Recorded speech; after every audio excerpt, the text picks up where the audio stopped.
2010년도에 치러진 한 장례식에 수많은 사람이 참석해서 애도를 표하고 있습니다. 이 장례식에서 추모받고 있는 것은 사람이 아니라 한 마리의 말이었죠. 2022년도에 치러진 전 총리의 장례식과 비교해봐도 밀리지 않을 정도로 성대하게 치러진 말의 장례식. 수많은 사람들의 추모를 받고 있는 이 말의 이름은 오그리 캡. 만화 신데렐라 그레이와 이를 바탕으로 제작되어 2025년에 방영되고 있는 애니메이션에 등장하는 주인공 오그리 캡의 모델이 된 경주마입니다. 전직 경주마 오그리 캡이 이 정도로 대우를 받게 된 것에는 당연히 이유가 있습니다. 여러분은 경마라고 하면 어떤 이미지를 가지고 계신가요? 최근에 모바일 게임 우마무스메의 성공에 힘입어서 경마의 이미지가 다소 나아지긴 했지만 기본적으로 경마는 도박이라는 인식이 강할 겁니다. 주말마다 경마장을 방문해서 돈을 걸고 인생 역전을 꿈꾸는 사람들, 그리고 그 꿈과는 반대로 모든 돈을 잃고 슬퍼하는 사람들을 경마장에서는 쉽게 찾아볼 수 있죠. 그런데 일본의 경우 한국에 비해서 경마에 대한 인식이 조금 긍정적인 편입니다. 물론 경마가 삶이자 직업이자 취미여서 여기에 모든 돈을 거는 도박꾼들이 많지만 의외로 가족끼리, 연인끼리, 친구끼리 가볍게 말을 보러 가는 경우도 꽤 많이 있습니다. 일본이 경마에 이런 긍정적인 인식을 가지게 된 것에 큰 영향을 끼친 존재가 바로 오그리 캡입니다.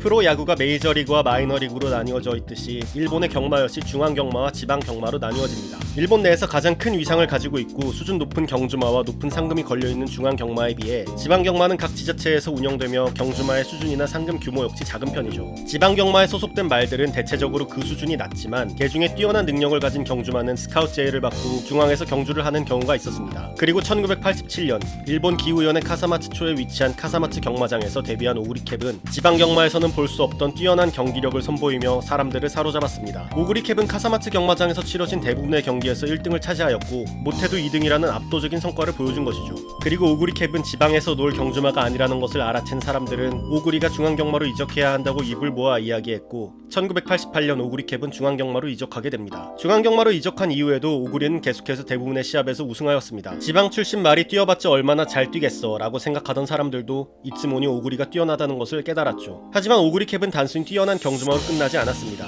1980년대 일본은 그 유명한 버블 경제로 인해서 고도의 경제적 성장을 이룩하던 시기였지만 동시에 빈부의 격차 역시 확대되던 시기였습니다. 누군가는 돈을 벌어서 도쿄 중심지에 건물을 세웠지만 동시에 누군가는 그저 넉놓고 그것을 바라보아야 했죠. 그리고 돈을 벌기 위해서 지방에서 수도인 도쿄로 올라와서 힘든 타지 생활을 이어나가는 사람 역시 많았습니다. 그러던 중 신문에서 오그리 캡을 대서특필하기 시작합니다. 지방의 카사마츠라고 하는 이름 없는 경마장 출신 경주마가 중앙으로 이적한 뒤 중앙 소속 유명 경주마들을 차례대로 물리치고 있다는 뉴스였죠. 사람들은 이미 뛰어난 재능을 가진 인물이 엘리트 코스를 밟으면서 이겨나가는 것보다는 다소 뒤떨어지는 것으로 보이는 존재가 노력해서 이겨나가는 스토리를 좋아합니다. 만화로 예를 들자면 더 파이팅의 주인공 일보나 나루토 등이죠. 왕따를 당하던 잡초 같던 소년이 노력해서 성장해 나가는 스토리를 보며 사람들은 힘을 얻고는 합니다. 1980년대의 오그리 캡 역시 마찬가지였습니다. 갑자기 졸부가 된 누군가가 도쿄에서 건물을 올리는 것을 보며 상대적 박탈감을 느끼던 사람들, 지방 출신으로 타지 생활을 하던 많은 사람들에게 오그리는 단순한 경주마가 아니었죠. 당시 많은 사람들은 오그리 캡이 지방 시골 출신인 나도 이렇게 힘내고 있다, 그러니까 너희들도 힘내라 라고 말하는 것처럼 느꼈을 것입니다. 오그리 캡의 소문이 점점 확산되면서 1980년대 말 일본에선 초유의 경마 붐이 일어나게 되었죠. 오그리 캡은 단순한 경주마가 아니라 아예 스포츠 스타에 가까운 존재였습니다. 일본에 여행을 가신 분들은 오락실 등에서 경주마 인형이 놓여있는 것을 쉽게 찾아보실 수 있는데 지금은 대중화된 경주마 인형이 처음으로 만들어진 계기 역시 오그리 캡이었습니다. 이러한 오그리 캡의 인기는 1990년까지 이어집니다. 하지만 경마 역시 스포츠인 만큼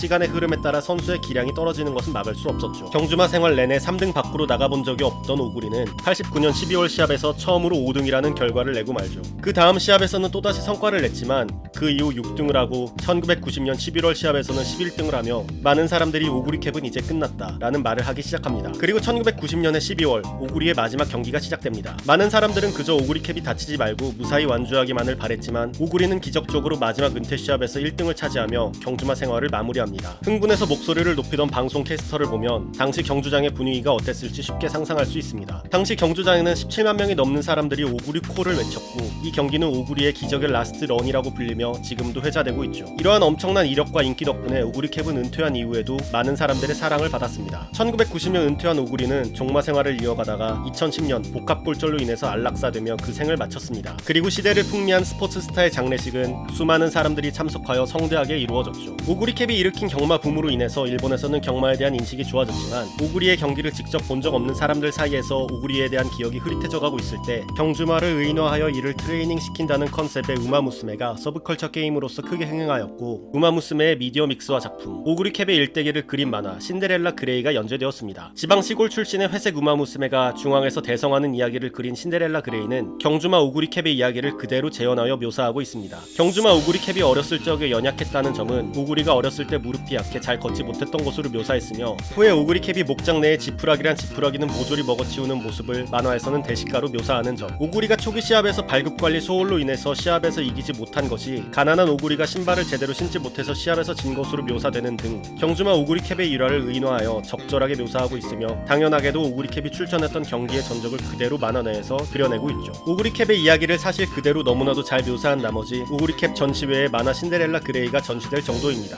그리고 2025년에는 만화의 흥행에 힘입어 애니메이션 시리즈로 제작되어 방영되었죠. 만화 신데렐라 그레이의 유일한 단점이라면 경주마 오구리 캡의 일화가 이미 전부 알려진 만큼 만화의 결말까지의 진행을 쉽게 예상할 수 있다는 점이지만, 독자들은 모두가 오구리 캡의 최후의 경기 기적의 라스트 런이 어떻게 묘사될지를 기대하고 있습니다. 90년대에 활약하여 일본의 경마 붐을 일으켰고 2020년대에는 만화와 애니메이션으로 다시 한번 회자되고 있는 오구리 캡의 이야기, 관심이 있으신 분은 만화나 애니메이션의 감상을 강하게 추천드립니다. 오늘도 영상 시청해주셔서 감사합니다.